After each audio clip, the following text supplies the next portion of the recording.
my best ever steroid cycle.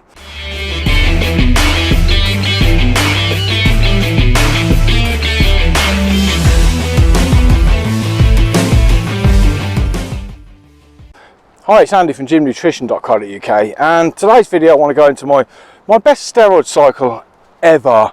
Now, last week's video was on my worst cycle ever, so I thought I'd a bit of balance to it and bring out the best one. So this is just my best, my worst, so it's my experiences with steroids and so forth. So if you like sort of honest opinions from an average sort of gym bloke like myself, then please consider subscribing to the channel. That'd be wonderful. Link to the channel, link to the website rather, and social media is down below in the description as well, so check them out. That'd be wonderful. Thank you very much.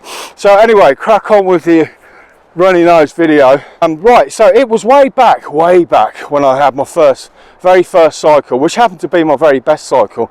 It was way back in roughly, I'm saying roughly because I can't remember what I had for breakfast this morning. So this was approximately 1987, when I would have been 22 years old. 22 years old, that's a long while ago, my friends. The first cycle that I ever done, I'll tell you what that is in a second, but before I get to that bit, don't click off, you know, bear with me a little bit, you know how I like to waffle. Now, back then, back in the good old days, the gym activity, lifting weights, bodybuilding, etc., was very much an underground sort of cult activity, if you want to call it that. So I didn't even know when I started training if we had a gym in my local town of Northampton, so I had to search through the local, what we call the Yellow Pages in the UK, phone directory. I had to search through that because guess what, no internet in 1983 when I started.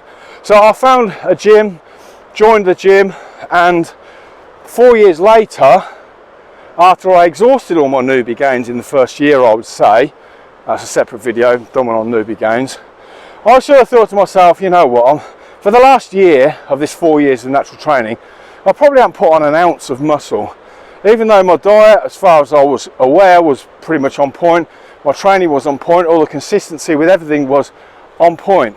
Training harder than last time, as Greg Doucette would say. So 4 years in, I thought to myself, right, this is it, I'm going to have to take some gear. Even though I said to myself, I'm not ever going to take steroids. So I kind of sourced out the local, who I thought was the biggest guy in the gym, because I thought, oh, maybe he will know where to get some steroids from, because I have not got a clue where to get them from, because like I said, it was very much a niche activity going to the gym, so it was even more underground hush hush trying to source steroids back in them days, whereas now obviously, you know, internet, people sell them on blooming Facebook and Instagram and God knows what. So yeah, anyway, that's another story. I asked like 3 or 4 guys in the gym, and those 3 or 4 guys from memory kind of looked like they wanted to punch me in the face, so I thought, oh, okay, sorry sir. So I kind of left it at that. But eventually I sort of found a guy that would supply me with something. And the something happened to be Dianabol. Now, I did research a lot. Before I decided to take steroids, sorry I'm repeating myself, if you watched the previous video, I did mention this back then, but I'm going to go over it again because chances say you haven't watched the video. So back then, all the bodybuilders, all the pro bodybuilders in the magazines, there was no mention of steroids whatsoever. Very sort of hush hush, and the naive young lads like ourselves would sort of think, oh, we need to buy Weeder Mega Mass 2000 because that's what Mr. Olympia is using. And yeah, you're kind of gullible for a little while, and then you sort of, after a few years, the penny dropped with me that maybe they're using steroids, just maybe. So anyway, in the back of the 4 magazines, there was a little article. You could cut out a little, what do you call it?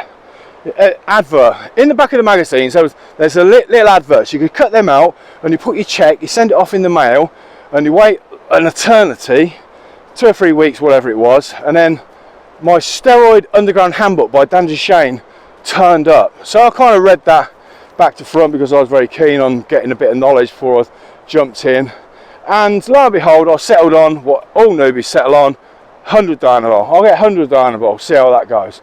So anyway, I sourced the 100 Dianabol from aforesaid person in the gym, and I decided to do what was called a pyramid stack. So what I'd done is I bear in mind these were 5 milligram tablets, they weren't 10s or 50 milligrams like you can see now. It's another story, 50 milligram D-balls. 2 tablets a day for the first week. then 3, then 4. Yeah, so I went 2, 3, 4, and then 3, 2, 1. So there's a pyramid up, pyramid down, 6 weeks, finish. So the maximum dose I went on was 20 milligrams, 4 tablets a day. 20 milligrams, which is like nothing now compared to today's dose. So what happens when I took the 20 milligrams a day? I'll tell you what, I can remember the first couple of weeks that I was on the course, you know, 2 a day for a week, nothing. And I'm thinking, I didn't really know what to expect, but nothing, not even a thing. Second week, 3 a day, I'm thinking, oh, and now I'm getting a pump, and everything's like sticking out, veins sticking out, pump, I've got more drive, not really any stronger in the second week, but you feel like something's happening, because yeah, something's definitely happening here. The pumps are insane, I'm only warming up, do a couple of light sets and thinking, oh my god, I'm so pumped. Get the old vest on. You got to get a vest on. You can tell when you think you look good because you start wearing a vest. So anyway, that's what I've done. Week 3 was the maximum dose. Week 3. Now the weight gain for me back then started in week 3. So I'm thinking, I'm taking 4 a day, my maximum dose, only for 1 week, and the weight gain is only just starting to happen. So I've got 1 week to put on as much weight as possible. And then I'm on the 3, 2, 1, so I'm lowering the dose down. So I'm thinking, I need to buy some more, because there's no point in gaining for like 1 week and then tailing down. Because what am I going to put on? 2 or 3 pounds, maybe, whatever. But to my surprise, I did put 2 or 3 pounds on in that 20 milligram week, and then the next week when I was taking 15, and the next week when I was taking 10. And then the week after that, when I was taking 5 milligrams a day, the weight gain kept coming. And it ended up, after the 6 weeks, I put on 16 pound a stone, which, like I say, a stone for the American guys is 16 pound. And I looked good for me, you know. I wasn't Mr. Olympia, for God's sake, but I looked good for me, because I hadn't put an ounce on for about a year. I put all my stone and a half, so like, you know, 25 pound or whatever I put on. I put roughly 25 pound on in 3 years, and I would say a good 12 pound of that come in the first year, and then it sort of slowed down. So after 3 years, it kind of ground to a halt, like I keep saying.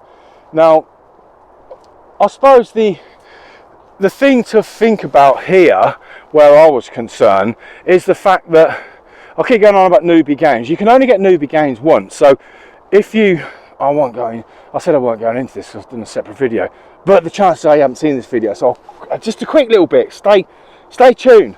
So the newbie gains you only get when you are a newbie. So if you start the gym on day 1 and you don't train hard, progressively harder throughout the weeks and months, and your eating's not on point, you're not eating for building muscle, then guess what?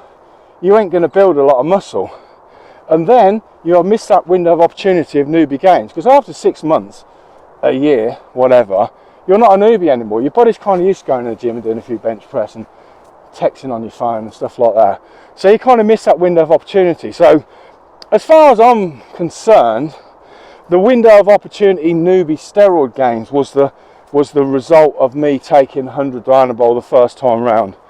And I would hasten to add that back then, the quality of gear in the 80s and 90s was a lot better than what it is today. But again, that's my assumption. I've got no solid evidence to back that claim up. It's not even a claim, opinion, whatever. So anyway, so that was my best course. I had no shutdown that I noticed. I had no visible water retention that I noticed and that I remembered, is more to the point. And